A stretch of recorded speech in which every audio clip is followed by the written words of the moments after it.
नमस्कार साथियों, आप सभी लोगों का स्वागत है हमारे चैनल एमपी उत्कर्ष पर। और मैं आप सभी लोगों के सामने हाजिर हूँ एमपी एक्साइज कांस्टेबल 2025, जिसको लेकर एक बहुत इंपॉर्टेंट जानकारी मैं आप लोगों को पहले भी दे चुकी हूँ।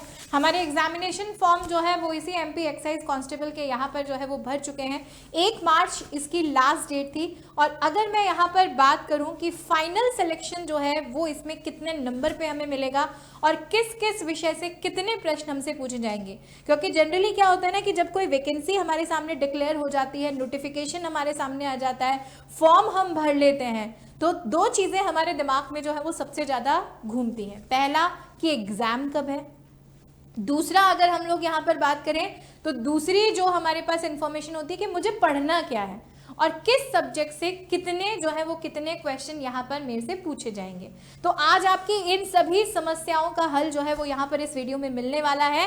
प्लस मैम, अगर मुझे इस एक्साइज कांस्टेबल में फाइनल सिलेक्शन चाहिए, क्योंकि देखो यहाँ पे बेनिफिट है। पहली बात, एमपी से बाहर के बच्चे भी इसमें जो है वो फॉर्म फिल कर सकते हैं। दूसरी बात, यहाँ पर फिजिकल के नाम पर सिर्फ और सिर्फ आपकी हाइट को जो है वो एक मेजर रखा गया है। तो जिन बच्चों को फिजिकल से डर लगता है उन बच्चों के लिए कहीं ना कहीं एक बहुत अच्छी वैकेंसी है। वर्दी वाली नौकरी है। सबसे इंपॉर्टेंट बात हमारे सामने यह है कि नौकरी मिलने पर वर्दी जरूर मिलेगी। हालांकि हम ये जरूर कह सकते हैं कि यहाँ पर वैकेंसी थोड़ी कम है। आने वाले समय में हमारे पास एमपी एसआई भी आने वाला है, एमपी पुलिस कांस्टेबल भी आने वाला है। यूपी की कांस्टेबल की बात करें तो वहां भी लगभग 30,000 वैकेंसी हमारे पास है। और एमपी वाले यूपी में भी फॉर्म भर सकते हैं। जब बाहर के स्टेट वाले आपके स्टेट में आ सकते हैं तो आप भी दूसरे स्टेट में जा सकते हो। तो ऐसा नहीं है कि आप इस एग्जाम की अगर तैयारी कर लोगे तो वो तैयारी आपके आगे काम नहीं आने वाली। यही तैयारी आपको एमपीएसआई में भी काम आएगी, यही तैयारी आपको जो है वो आपके एमपी पुलिस कांस्टेबल में भी काम आने वाली है। और अगर आप अदर स्टेट के भी किसी पुलिस कांस्टेबल का एग्जाम दे रहे हो तो वहां भी आपको तैयारी काम आएगी, क्योंकि पढ़ा हुआ ज्ञान कभी खराब नहीं होता। ठीक है, तो आज इन्हीं सभी मुद्दों पर हम चर्चा करने वालेंगे। अगर आबकारी आरक्षक की बात करूं या एक्साइज कांस्टेबल की बात करूं तो 2025 में अब हमारा एग्जाम होगा। लेकिन इससे पहले अगर पिछले एग्जाम की चर्चा की जाए तो 2023 में ये एग्जाम आयोजित किया गया था। और जब ये एग्जाम हमारे सामने 2023 में हुआ था तो हम एक छोटी सी नजर जो है वो मार लेते हैं कि इस 2023 में जब एग्जाम हुआ था तो मैम कट ऑफ कितनी थी। ये जो कट ऑफ है ये कट ऑफ मेल की है और ये जो कट ऑफ हमारे सामने है ये फीमेल की है। ठीक है, अगर हम लोग मेल के कट ऑफ की बात करें तो जनरल की 84.14% पे कट ऑफ गई थी। ओबीसी कैटेगरी में 82%, ईडब्ल्यूएस में भी 82.1%, बहुत माइन्यूटली सा डिफरेंस था। एससी में 75% और एसटी में 68%। अब बहुत सारे बच्चों को लग रहा होगा कि मैम ये कट ऑफ बहुत ज्यादा है। ठीक है, तो ऐसा नहीं है कि कट ऑफ इसलिए ज्यादा है क्योंकि वैकेंसी जो है वो वैकेंसी कम थी, नहीं है ना। अगर आप एसएससी जीडी में जाओ या अदर एग्जाम्स में जाओ जहां पर 20-20, 25-25 हजार वैकेंसीज निकली है, वहां पे भी कट ऑफ इतनी है। बस एमपी पुलिस कांस्टेबल की अगर हम लोग यहाँ पे बात करें ना तो आप ये मान लो कि बस इससे एक एक 1.5 पॉइंट जो है वो एमपी पुलिस कांस्टेबल में कम है कट ऑफ। जैसे अगर यह 84 है तो वहां पे समथिंग 82 या 83% जो है वो कट ऑफ दे रखी है। बहुत ज्यादा अंतर नहीं है। तो कट ऑफ जो है वो कट ऑफ का लेवल जो है वो इतना ही रह रहा है। तो ये बहुत ज्यादा कट ऑफ भी हम नहीं बोल सकते। फीमेल में अगर बात करें तो फीमेल में जनरल 79% पे गई थी, ओबीसी जो है वो 76% पे आपकी थी। ईडब्ल्यूएस की बात करें तो 75.33% थी। यहाँ पर एससी की बात करें तो 70% थी और एसटी की बात करें तो 63.75% जो है वो आपकी कट ऑफ थी।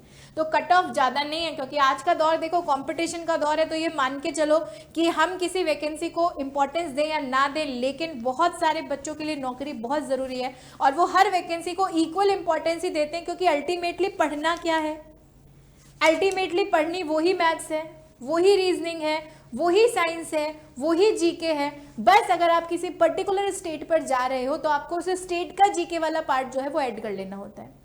तो अगर इन सब्जेक्ट को हम अच्छे से तैयार कर लें और उनको बेटरमेंट करते जाएं तो हम लोग कहीं ना कहीं बहुत सारे एग्जाम्स में अपने आप को प्रूफ कर सकते हैं, अपने आप को साबित कर सकते हैं। ठीक है, अब अगर यहाँ पर जो है वो यहाँ पर चर्चा जो है वो चर्चा हम करें कि देखो पेपर जो है वो पेपर 5 जुलाई को होने वाला है। आप जाकर जो है वो वेबसाइट पे, कल मैंने आपको एक वेबसाइट बताई थी esb.mp.government.in, आप जाकर उस वेबसाइट पर जो है वो चेक कर सकते हो। वेबसाइट पर जो एग्जामिनेशन कैलेंडर है उसमें आबकारी आरक्षक की जो आपको तिथि बता रखी है वो 5 जुलाई बता रखी है, यानी हमारा पेपर 5 जुलाई को होने वाला है।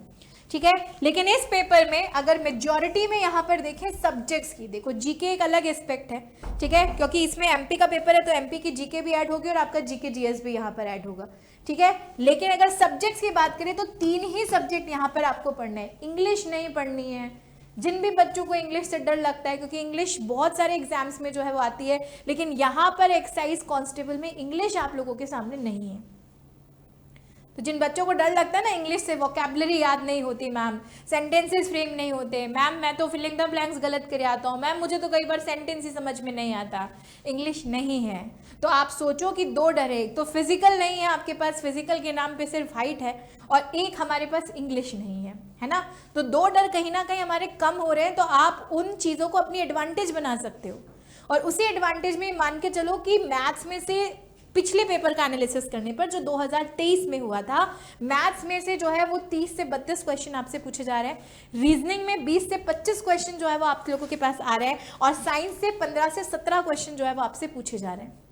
तो कुल मिला के ले दे के यार ये तो तैयार करना है। एसएससी जीडी की बात कर ले, एसएससी जीडी कांस्टेबल की बात कर ले, हम लोग जो है वो रेलवे की बात कर ले, इवन जो है वो इवन ये एमपी पुलिस कांस्टेबल की बात कर ले, यूपी पुलिस कांस्टेबल की बात कर ले, ये एक्साइज कांस्टेबल बात कर ले, अरे ये ही सब्जेक्ट पढ़ने हैं, बस इसमें बेटरमेंट जो है वो बेटरमेंट यहाँ पर करते जाना है और कुछ नहीं है।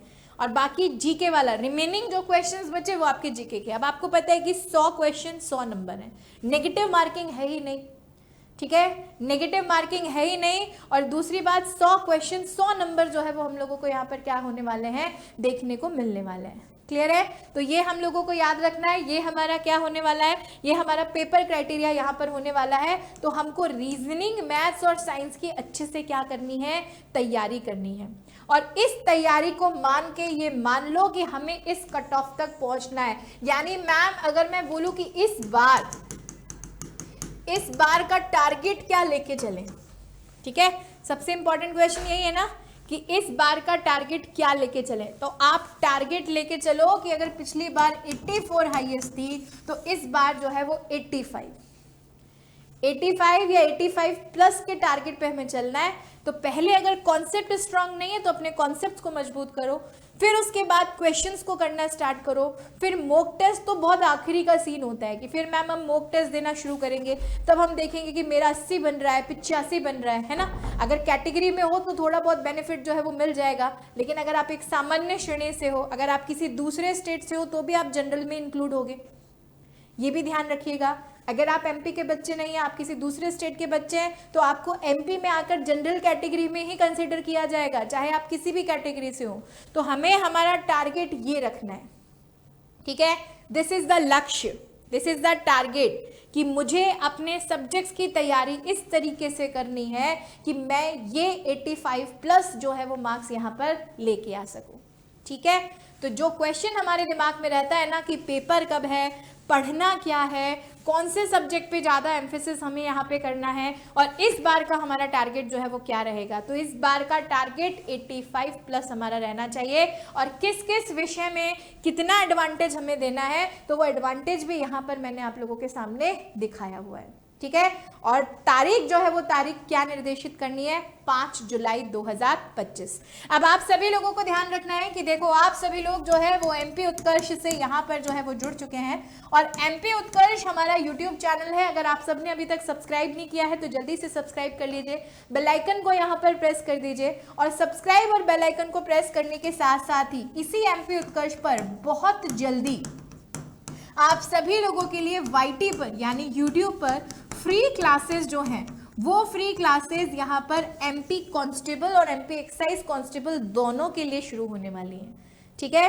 और इन फ्री क्लासेस में आप सभी लोगों को मैथ्स भी पढ़ाई जाएगी, इन फ्री क्लासेस में आप सभी लोगों को रीजनिंग की क्लासेस भी यहाँ पर लगने वाली हैं, और आपकी साइंस की क्लास भी लगने वाली है। स्पेशली अगर हम लोग एमपी जीके की बात करें तो एमपी जीके तो आपका वैसे भी अभी चल ही रहा है, ठीक है। रेगुलर जो है वो रेगुलर आप चैनल पर जाओ और स्क्रॉल करोगे तो आपको क्लासेस मिल जाएंगी। ये सारी क्लासेस जो है वो आपकी रेगुलर ऑन द वे यहाँ पर एमपी उत्कर्ष के यूट्यूब चैनल पर होने वाली हैं। तो आप सभी लोगों को क्या करना है, आपने अभी तक चैनल को सब्सक्राइब नहीं किया है तो सब्सक्राइब कर लो, ताकि जब भी ये क्लासेस आप लोगों की स्टार्ट हो जाए, वैसे होने ही वाली है जस्ट, ठीक है, तब आप सभी लोगों के पास नोटिफिकेशन यहाँ पर पहुंच सके। तो ऐसी ही जानकारी के साथ फिर मिलेंगे आप सभी लोगों के साथ आपके अपने चैनल पर। धन्यवाद।